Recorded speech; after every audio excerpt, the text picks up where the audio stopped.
In the torchlit corridors of Nero's golden palace among the marble silk and pools of perfume, there was a secret chamber. A room not listed in any imperial record.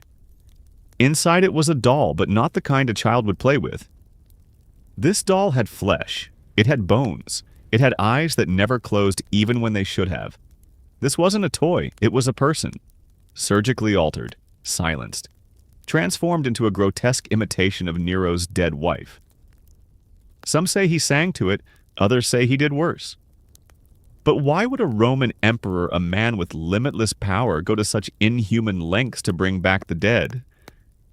What drove him to mutilate a human body to sculpt a corpse into a breathing effigy of someone he had killed?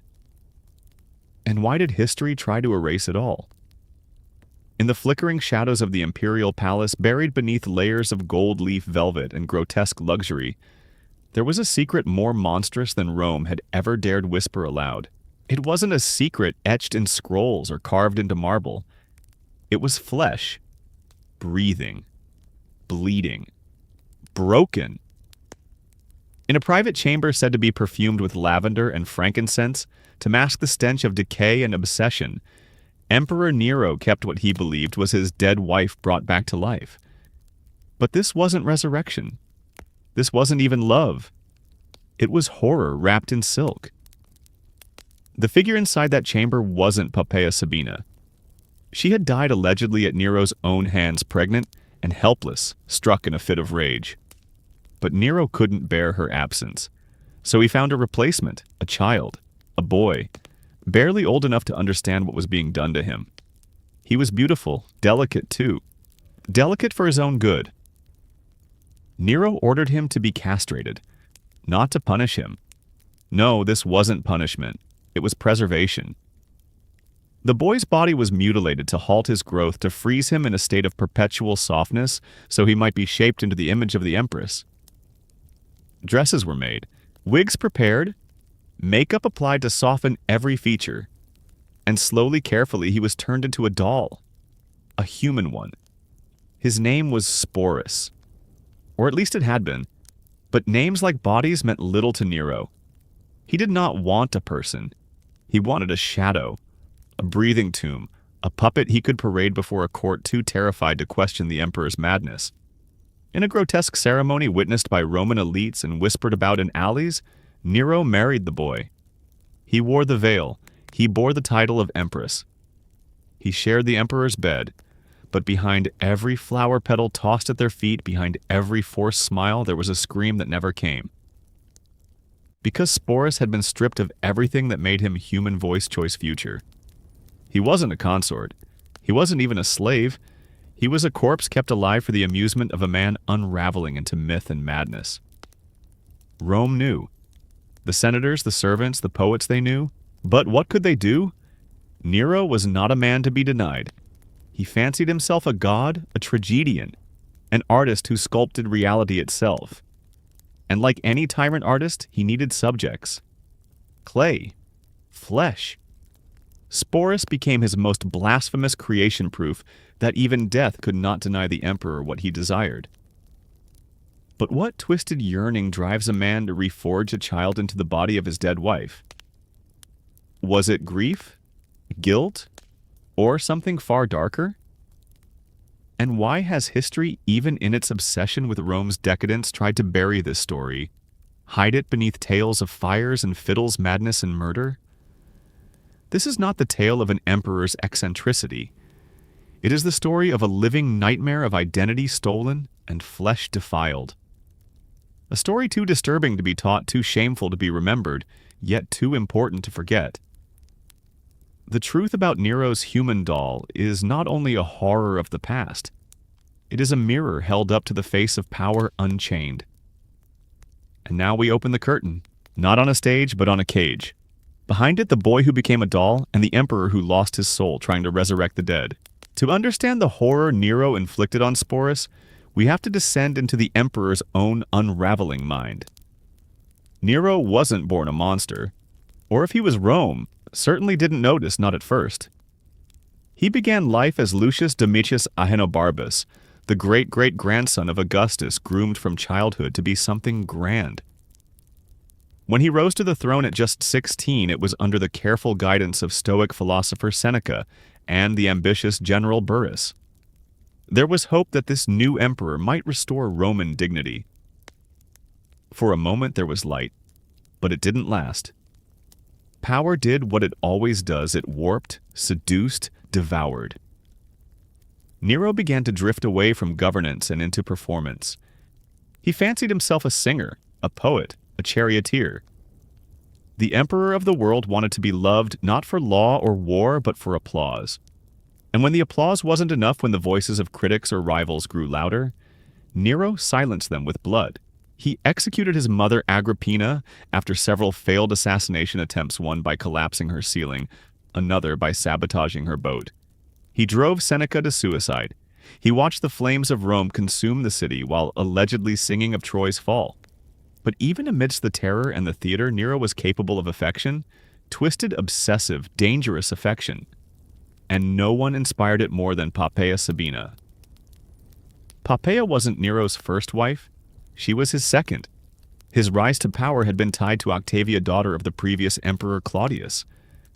But Octavia was dull in Nero's eyes, quiet, proper Roman. Poppaea was something else entirely. She was beautiful, sharp, and manipulative. She seduced Nero while still married to another man, and she knew exactly how to stroke his ego. She flattered his vanity, played the role of muse and mirror. She understood that Nero didn't want a partner, he wanted an extension of himself, and she gave him that. But the emperor's love was poison in disguise. After casting off Octavia, accusing her of infertility and adultery before having her exiled and eventually executed, Nero married Poppaea. At first she seemed to have won the imperial game. She bore his child. She became empress. But victory was short-lived. One night, in what some sources claim was a burst of drunken rage, Nero kicked Poppaea in the stomach while she was pregnant. The blow was fatal. Others suggest she may have died from complications or even a miscarriage caused by the stress of imperial life.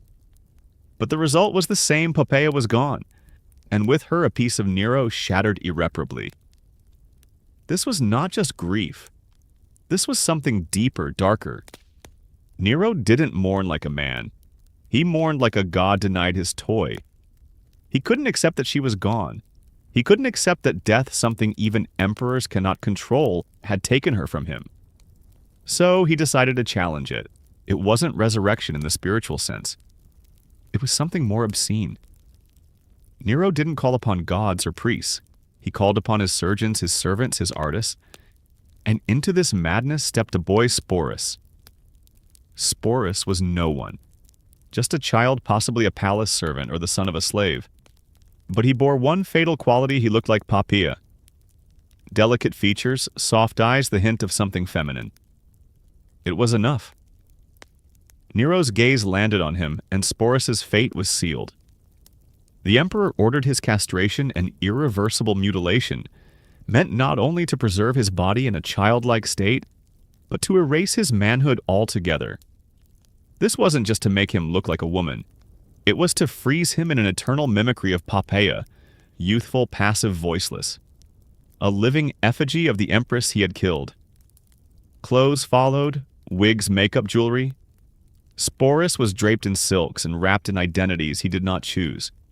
He was not asked. He was not allowed to resist. Resistance would have meant death, and perhaps in his quietest moments he wished for it. But Nero wasn't satisfied with private illusion. He needed performance, so he staged a wedding. In the eyes of Rome, beneath the vaulted arches of the palace, Emperor Nero married Sporus. He kissed him, called him Sabina, made him empress again. A boy forcibly erased, turned into the ghost of a woman the emperor could not let go. It was madness, yes. But more than that, it was an act of control, so complete, so brutal, it becomes hard to separate love from punishment, fantasy from cruelty. Nero didn't just want Poppaea back. He wanted to conquer death, to prove that no god, no natural law, no moral boundary could deny him what he wanted. He didn't resurrect her. He rebuilt her, with someone else's body. Rome watched. The senators whispered. The people gossiped. But no one stopped it. Who could? To question Nero was to risk your life. So the empire swallowed its shame and bowed to the illusion. And Sporus. He would never return to being a boy. He would never become a man. His identity was devoured by a dead woman's shadow. He became a breathing tomb, a reminder that under Nero even the dead did not rest. They were summoned back in the form of the living, and the world would never be the same. They say that cruelty begins with indifference, but Nero's cruelty began with love, or at least the twisted echo of it that lived inside his fevered mind. After Poppaea's death, his grief turned not inward but outward searching, clawing for someone to fill the void. And when he saw Sporus, the boy didn't just resemble Poppaea. To Nero, he was Poppaea reborn in a new form, waiting to be shaped, molded, and possessed. Sporus was likely no older than 12 or 13. A palace slave, perhaps, or the son of one. History doesn't say much about who he was before. It doesn't even remember his real name. It only tells us what Nero made of him. The process began with the shears. Castration in the Roman Empire was brutal. There was no anesthesia, no sterile instruments. It was done quickly, often with a knife heated over flame, and the pain was excruciating. Sometimes the procedure killed the subject outright from shock or infection, but Sporus survived. Maybe because Nero ordered the best surgeons to do it. Or maybe because survival was part of the punishment. By removing his testicles, Nero arrested Sporus's development. His voice would never deepen. His body would never grow coarse with hair. He would never become a man. He was suspended in a state of permanent enforced androgyny, his body now malleable like wax in the emperor's hands. After the surgery, the transformation began. Dresses were tailored from Poppaea's old silks. Her perfume amber rose and musk was dabbed onto his skin. Paint was applied to his face to soften his features, create illusion. Wigs, jewels, veils, all the trappings of femininity. But it wasn't just about appearances. Nero trained him to move like Poppaea speak, like Poppaea smile like her, nod like her. He became a puppet on imperial strings. Then came the ceremony. It was a wedding, but not in any sacred sense. The Roman elite were summoned, the palace decorated in flowers and light. Nero wore a golden robe thick with embroidery. Sporus wore a bridal veil. They stood together beneath the arch of vines and incense, and Nero declared him his wife. He called him Sabina, the name of the woman he had killed. The crowd applauded. They had to. For Rome's aristocracy, this was beyond scandal. It was abomination. But no one dared speak against it. To oppose Nero was to die, and worse, many had grown accustomed to his madness. They accepted it, even embraced it like a parasite they had no choice but to host. One senator allegedly remarked, "It would have been less offensive if Nero had married a corpse." And perhaps he had. Sporus was no longer a person. He had become a canvas for grief, a shrine made of flesh. His identity was erased, overwritten. He was expected to attend functions at Nero's side, sit at banquets, smile when spoken to play the role to perfection. And behind those hollow eyes, no one knows what he felt. Fear, rage, despair, or perhaps nothing at all. Perhaps the mind does what it must to survive. Nero was enthralled. He paraded his bride through the streets, took him on tours of Greece, had coins struck in his honor. But behind the spectacle was something darker. This wasn't just delusion. This was a necrophilic fantasy acted out on a living child.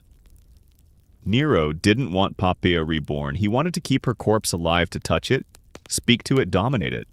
And Sporus was the vessel. Some historians have argued that this relationship, however grotesque, was born from grief. That Nero, devastated by guilt, sought comfort in replication. But comfort isn't taken by force. Comfort isn't carved into a child's body. This was power. Absolute, unchecked, unspeakable power. The kind that warps reality and destroys identity. Nero's empire didn't end at the borders of Rome. It extended into flesh, into minds, into the most private spaces of the human soul. And Sporus, this trembling, mutilated boy, became the monument to that conquest. Yet this horror was never secret. Rome knew. The court knew. Suetonius, Tacitus, Cassius Dio all mention it.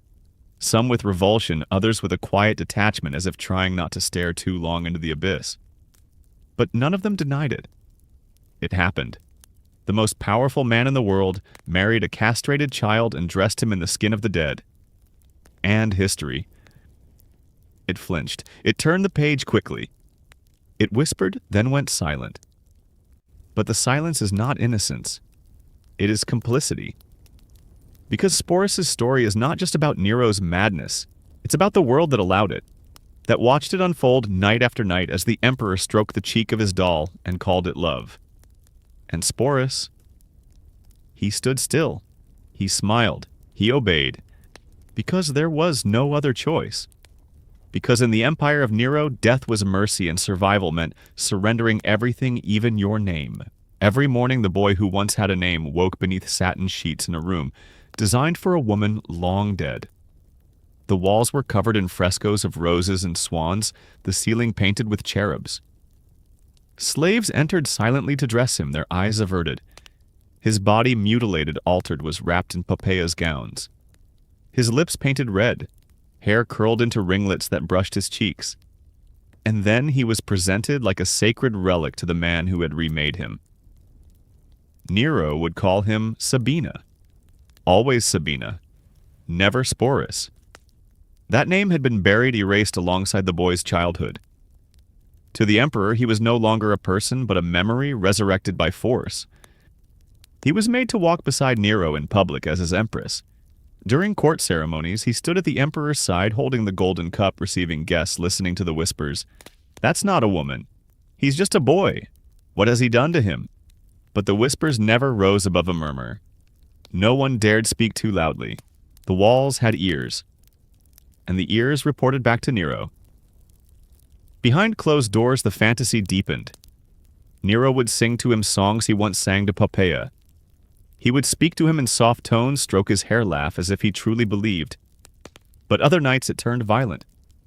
There were reports, unconfirmed but chilling, that Nero in his drunken stupors would force Sporus to reenact scenes from their past life together. Sometimes he wept. Sometimes he screamed. And always Sporus obeyed. Was it fear, or something worse, a kind of internal death, a silence so deep it swallowed even resistance? No one will ever know the full truth of what happened in those chambers. But what we do know is this Sporus became the centerpiece of Nero's delusion. A breathing corpse dressed in silk and memory paraded through banquets while Nero basked in the illusion that he had cheated death. It wasn't just control, it was domination over nature itself. He couldn't bring Poppaea back from the grave, but he could force the world to pretend she'd never left. The Roman court grew used to the grotesque. What once shocked became routine. Sporus, veiled and silent, became a fixture like a statue. He didn't speak unless spoken to. He never contradicted the emperor. He sat like a doll among gods and monsters, and no one ever asked what he wanted. Because they already knew. He wanted out, but there was no out. Only performance. Only survival. Imagine the loneliness, the hollowness, trapped inside a body that was no longer his. Forced to play a role he never auditioned for, knowing that every smile prolonged the nightmare. And still he smiled. The tragedy wasn't just that Nero did this, it's that he was allowed to, that Rome, drunk on luxury, spectacle, and fear, accepted it. The empire that prided itself on order, law, and dignity had become a circus, ruled by a madman playing house with a mutilated child. And Sporus, he was the prize at the center of the madness, the emperor's favorite toy, his ghost bride, his living tomb. Because that's what he had become. A tomb for Poppaea's memory. A tomb for Nero's guilt. A tomb for the boy he once was. He breathed, yes, but he did not live. Not truly, not freely. His voice had been stolen. His manhood cut away. His future rewritten in blood and silk. Each step he took beside Nero was a step deeper into oblivion. And the worst part, for all of Nero's theatrics, for all of the forced affection, the emperor never truly saw him. Not as a person, only as a shadow, a replacement, a reflection of what he had destroyed. That is the cruelest truth of all. Sporus wasn't loved, he was used, worshipped perhaps in some twisted way, but never loved, because love requires recognition, and Nero never recognized Sporus. only the echo of Poppaea. So he lived in a state of undeath, a ghost walking among the living, praised for his beauty, cursed by his resemblance. And every time Nero kissed him, every time he held his hand, he wasn't touching Sporus. He was touching the woman he had murdered, the lie he couldn't let go of. History tried to write it off as eccentricity. Some said Nero was grieving, others said he was mad. But madness is no excuse. This was cruelty refined into art. A theater of flesh staged for one man's pleasure and one boy's endless suffering. And Rome, the great Rome, applauded. Or worse, stayed silent. Because silence when faced with horror is never neutral. It is a choice. And it's a choice that made Sporus's nightmare possible. One forced smile at a time, it was impossible not to notice. The boy empress, the bridal veil, the pale, silent face at the emperor's side. Even in a city as decadent as Rome, where emperors drowned in gold and orgies were whispered about like weather, this was something else. Sporus wasn't just a scandal, he was a symptom. A warning bell ringing in the dark that Rome was rotting from the top down. The whispers traveled quickly. In the forum, in the baths, in the shadows of marble colonnades, people spoke of Nero and his human doll. They spoke carefully with glances over their shoulders, but they spoke. The words used were not always cruel, sometimes they were simply stunned. Disbelieving. How could the emperor marry a boy? How could he parade him as a woman? How could he expect Rome to pretend that Poppaea lived again? And yet, they did pretend, because pretending was survival. The historians of the time, Suetonius, Tacitus, Cassius Dio, recorded the story with varying degrees of disgust and distance. Suetonius, ever the collector of imperial depravity, described Nero marrying a boy after having him castrated. Tacitus, more restrained, simply noted that Sporus was treated as a wife. Cassius Dio went further, suggesting Nero used Sporus in every way a man would use a woman. None of them sugarcoated it, none denied it. But their words did something strange. They made the horror feel distant, like a curiosity, a footnote, as if Sporus were just another symptom of Nero's madness, not a child torn apart by imperial whim. And perhaps that's the most chilling part of all. Even the chroniclers couldn't quite grasp the gravity of what they were describing. Or worse, they did and looked away. For the Roman elite, it was a spectacle they could neither endorse nor oppose. Too many had died already for daring to speak truth to Nero. His mother, his first wife, his tutors, senators, poets, anyone who displeased him was eliminated. So the court became an audience to madness, a living theater of cruelty.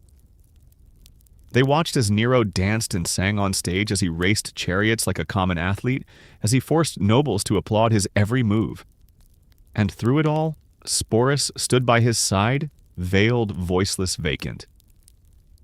What did the people of Rome truly think we'll never fully know, but we can guess. The graffiti on the walls began to turn more bitter. Satirists whispered jokes that dared not be spoken aloud, and somewhere beneath the grandeur and silence there was fear. Not just of Nero, but of what he revealed about the empire itself. That it had lost its soul. The burning of Rome didn't help. In the Great Fire of 64 CE, entire districts of the city were reduced to ash. Thousands lost their homes. And as smoke drifted over the ruins, rumors spread that Nero had ordered it, that he wanted space to build his golden palace, the Domus Aurea, that he had watched it burn while playing the lyre, singing of Troy's fall, intoxicated by his own performance. To quell the outrage, Nero needed a scapegoat. So he turned to the Christians, a small, strange sect blamed for the fire.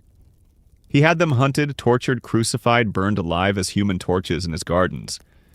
It was cruelty on a public stage, and Sporus was there too, dressed in white, clapping politely with the rest of the imperial court, whether he wanted to or not. By now, Sporus had become more than an individual. He was a symbol, a living monument to what power could do when it no longer feared gods or men. Nero had turned grief into theater, and a child into a canvas. But behind the silks and ceremonies was something far uglier, a dictator so consumed by narcissism and delusion that he believed reality itself could be rewritten. and Sporus, this broken, beautiful boy, was the emperor's proof. The marriage was not a secret. It was a message. Nero was showing the world that he could kill his wife, resurrect her in another form, and be applauded for it. That there were no lines he could not cross. That no one, not the Senate, not the gods, not history, could stop him. And for a while he was right, until the applause began to die down. The revolt started in the provinces. The military once loyal began to turn. Generals rose up. The Senate at last grew bold enough to declare Nero an enemy of the state. And as the empire trembled, Nero clung to his fantasies. He didn't want to lead, he wanted to perform, to sing, to pretend that everything was fine. Even as his world collapsed, he kept Sporus at his side, because in Sporus, Nero still had power, still had the illusion, still had the lie he needed to believe. But the walls were closing in, and soon the empire would demand blood, not Sporus's, but the man who had made him. The end came faster than anyone expected. For all his extravagance, all his theatrical cruelty, Nero had ruled Rome for over a decade. But emperors are not gods, not forever. And when the legions stopped chanting his name, when the coins with his face were melted down, when the Senate finally found its courage, the curtain began to fall. In 68, CE rebellion erupted across the empire. Gaius Julius Vindex, a Roman governor in Gaul, revolted. Others followed. The Senate declared Nero a public enemy, a title that meant execution without trial. The Praetorian Guard, the emperor's own protectors, abandoned him. And Nero, he didn't go to war. He didn't stand and fight. He fled. In the dead of night, the emperor who once ruled the world escaped Rome with a handful of loyal servants. Among them was Sporus. Even in his final hours, Nero clung to his doll. They hid in a villa outside the city. Nero, frantic, begged for anyone to kill him. He couldn't do it himself. He wanted a dramatic end like the tragic heroes he'd portrayed on stage. But death in reality is not scripted. No applause, no encore, just silence. When he finally did take his own life with help, and not without hesitation, it was with his final words, Qualis artifex pareo. What an artist dies in me, and then nothing. The emperor who turned grief into horror, who stitched the dead into the living, who turned a boy into a doll was gone. But Sporus was not. Now the empire had no emperor and Sporus had no purpose. He was no longer an empress, no longer protected, no longer a vessel for someone else's madness. And yet the nightmare didn't end. It simply changed form. In the chaotic year that followed, known as the Year of the Four Emperors, Sporus passed from one powerful man to another. Otho, who would briefly become emperor after Nero took Sporus into his court. He dressed him again in the empress's garb. He too called him Sabina. Did Otho see Sporus as a person? As a keepsake? Or merely as a strange imperial heirloom, a relic of Nero's madness? We don't know. Then came Vitellius, another short-lived emperor who reportedly planned something far worse. He intended to parade Sporus publicly during a spectacle, a grotesque reenactment of the rape of Proserpina, the myth in which the goddess of spring is dragged into the underworld. Except in this version, Sporus would play the victim, in front of the Roman people, as entertainment. This wasn't theater, it was humiliation. Torture dressed as art. And this time, there would be no emperor beside him to protect him. Faced with this horror, Sporus made the only choice left to him. He took his own life. A boy who had been stolen, broken, dressed up, and paraded, who had survived the madness of one emperor and the lechery of others who had endured a decade of being someone he was not, chose death over another performance. No grave is recorded, no tomb, no marker. No, he disappeared from the record like a shadow slipping off the stage. What remains is silence. His life is remembered only in fragments, bare mentions, and dusty texts tucked between tales of fire and politics. Historians call him Sporus, but that likely wasn't his real name. It was a nickname, a cruel joke. In Greek, Sporus means seed, a dark reference to what was taken from him. A mockery carved into his very identity. He was not a symbol. He was not a metaphor. He was a child, a person. But Rome did not see him that way. To the world, he was a curiosity, a grotesque anecdote in the story of a mad emperor. To Nero, he was a vessel for regret. To history, he became a cautionary tale. But to himself, if he even had the space to think in such terms, he must have been a prisoner. Of memory, of identity, of flesh. His story is not just tragedy, it's horror. The kind that doesn't come from monsters, but from men. Men with power. Men who believe the world and the people in it exist to serve their desire. Nero's fall was celebrated, but no one mourned Sporus. No one demanded justice. Because no one really believed he was someone worth mourning. He had become invisible, seen only through the eyes of those who used him. And so he vanished. No songs, no statues, no name, just silence. The death of Sporus wasn't marked by mourning. It didn't send tremors through the Senate or inspire poets to weep. No legion marched in his honor. No shrine was built. It was in the eyes of Rome, the quiet end to a grotesque performance no one wanted to remember. When the blade fell, or the poison burned, or the rope snapped, we don't know how he ended his life. The empire turned its gaze elsewhere. Sporus was gone, and it was a relief. Not for him. For them. Because Sporus was a reminder of madness, of silence, of complicity. And reminders are dangerous. It is striking how little is recorded about Sporus after Nero's death.